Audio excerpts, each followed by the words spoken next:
हरे कृष्णा, राधे राधे, ओम नमः शिवाय। श्रावण मास महत्तम अध्याय, पहला अध्याय है ये। अध्याय 1 की कथा आज मैं आपको सुनाती हूँ। तो श्रावण मास महत्तम प्रथम अध्याय सुनेंगे आज हम। तो अध्याय शुरू करते हैं। इस अध्याय में सौनक आदि ऋषियाँ जो रहते हैं, ऋषि हैं, सौनक आदि ऋषि हैं जो 88,000 ऋषिगण जी श्री सूत जी महाराज से श्रावण मास महत्तम सुनने की प्रार्थना कर रहे हैं। इस अध्याय में हम ईश्वर और सनत कुमार संवाद में श्रावण मास के महत्तम का वर्णन सुनेंगे। तो शुरू करते हैं।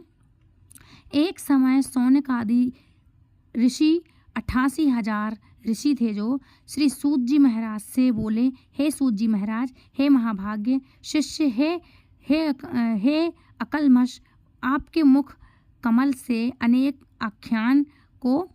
आख्यान को सुनते हुए हम लोगों की तृप्ति नहीं होती।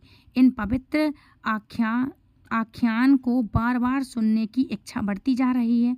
हम लोगों ने आपके श्रीमुख से तुला राशि में स्थित सूर्य में कार्तिक मास की महत्तम में, मकर राशि में माघ मास का महत्तम और मेष राशि में स्थित सूर्य में वैशाख मास का महत्तम सुना है। इसके साथ उन मासों के जो भी धर्म बताए गए हैं उन्हें भी आपने भली भांति कह दिया है। यदि आपके मन में इनसे भी अधिक महिमामय कोई मास हो अथवा भागवतमय कोई भी धर्म हो तो आप उसे अवश्य कहिए, जिसे सुनकर कुछ अन्य सुनने की हमारी इच्छा ही ना रहे।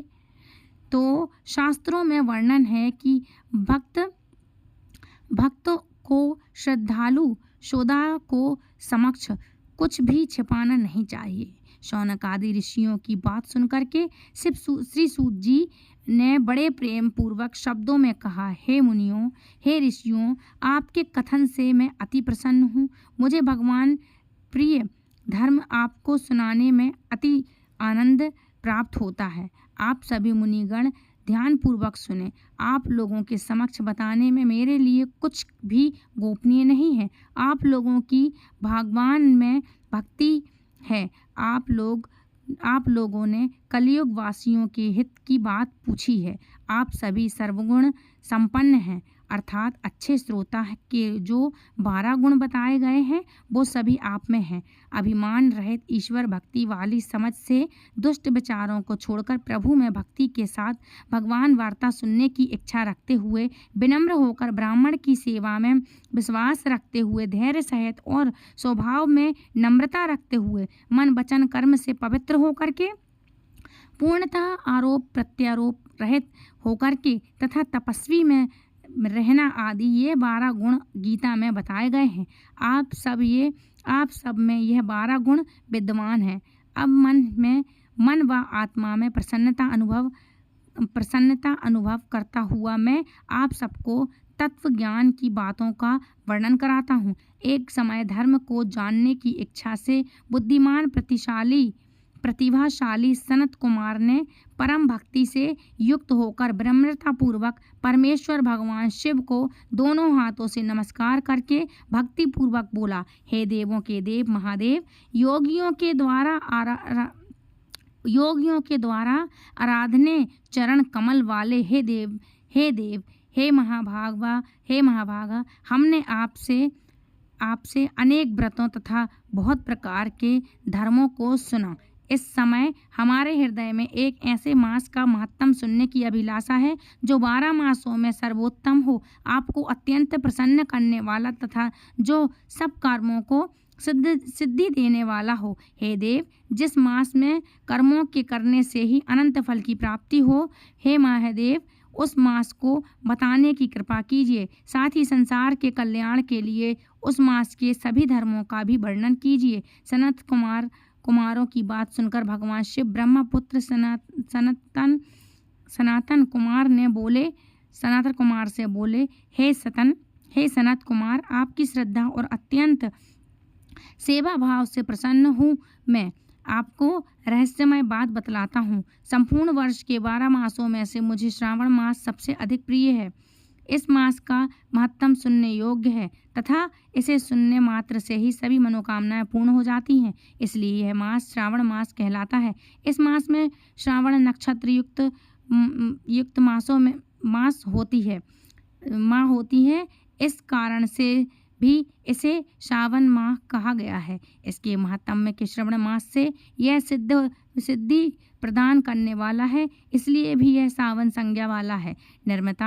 निर्मलता गुण के कारण यह आकाश के सदृश है, इसलिए नाभा कहा गया है। इस मास के गुण धार्मिक बातों का वर्णन करना तीनों लोकों में किसी भी सांसारिक प्राणी अथवा देवी देवता की शक्ति से भी परे है। इस श्रावण मास के धर्मों की गणना करने से पृथ्वी लोक में कौन समर्थ हो सकता है। जिसके फल का संपूर्ण रूप से वर्णन करने के लिए ब्रह्मा जी 4 मुख वाले हुए, जिनके फल की महिमा को देखने के लिए इंद्र 1000 नेत्रों से युक्त हुए, जिनके फल को कहने के लिए शेषनाग 2000 जिह्वा से संपन्न हुए। अधिक कहने से क्या प्रयोजन, इसके महत्व को देखने और कहने में कोई भी समर्थ नहीं है। हे मुनि, अन्य मास इसकी एक कला को भी नहीं प्राप्त होते।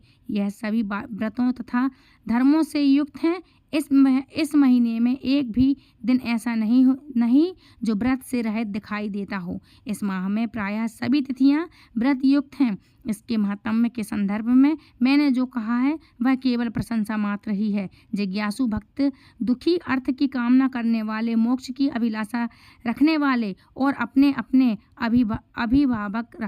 अभिषेक रखने वाले चारों प्रकार के लोगों, ब्रह्मचर्य, गृहस्थ, वानप्रस्थ, संन्यास आश्रम वालों को इस श्रावण मास में व्रतानुष्ठान करना ही चाहिए।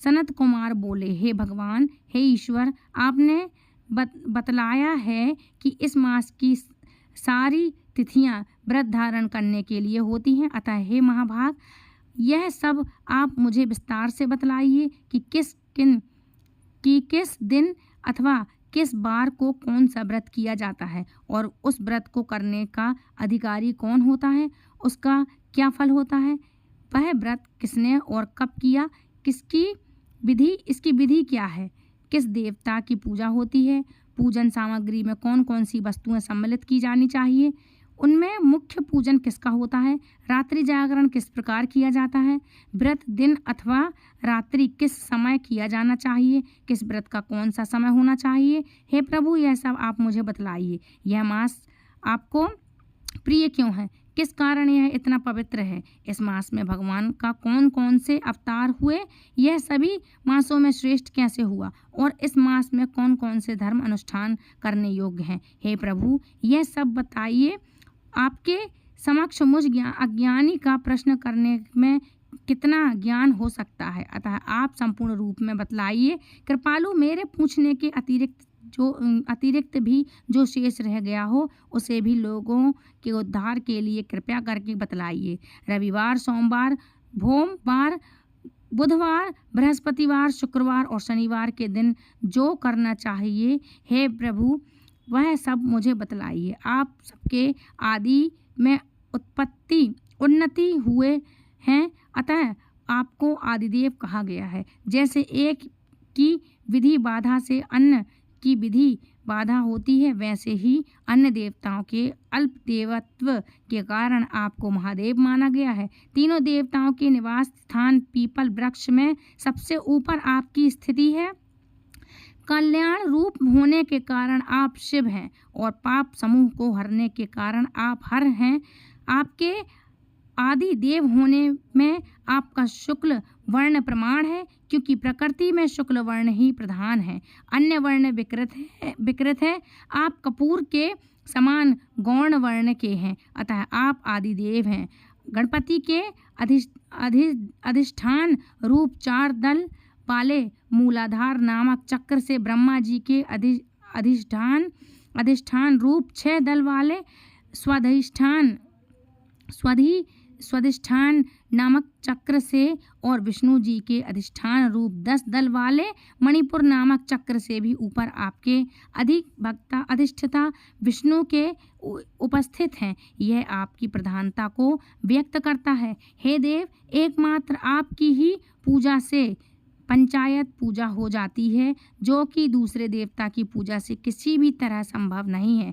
आप स्वयं शिव हैं। आपके बाईं जांघ पर शक्ति स्वरूपा दुर्गा, दाहिनी जांघ पर गणपति, आपके नेत्र में सूर्य तथा हृदय में भगवान श्री हरि विराजमान हैं। अनंत के ब्रह्म रूप होने तथा रास के विष्णु रूप होने और आपके उसका भोक्ता होने के कारण हे ईशान, आपके शेष तत्व में किसे संदेह हो सकता है। सबको विरक्त की शिक्षा देने हेतु आप शमशान में तथा पर्वत पर निवास करते हैं। पुरुष सत्ता में उत्तर महत्व सेनों इस मंत्र के द्वारा प्रतिपादन के योग्य हैं। ऐसा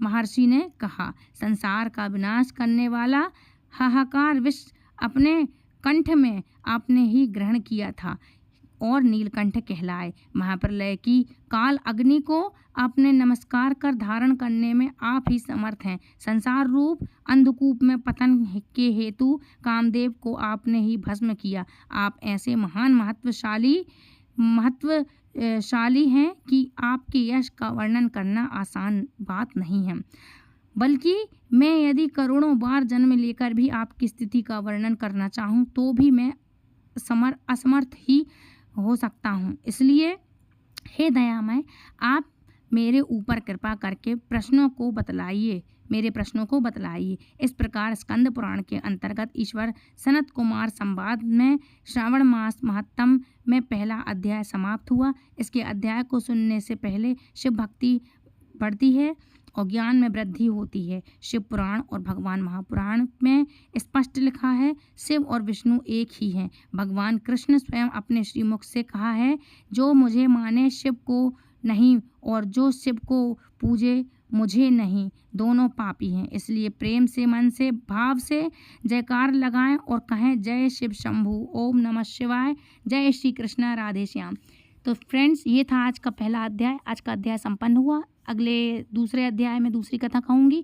तो आज की वीडियो यदि आपको पसंद आई हो तो प्लीज़ वीडियो को लाइक, शेयर, कमेंट करें। चैनल सब्सक्राइब करना बिल्कुल ना भूलें। मिलती हैं ऐसी इंटरेस्टिंग जानकारी के साथ नेक्स्ट वीडियो में। तब तक के लिए राधे राधे, हरे कृष्णा, हर हर महादेव, हर हर शंभू, हरि बोल।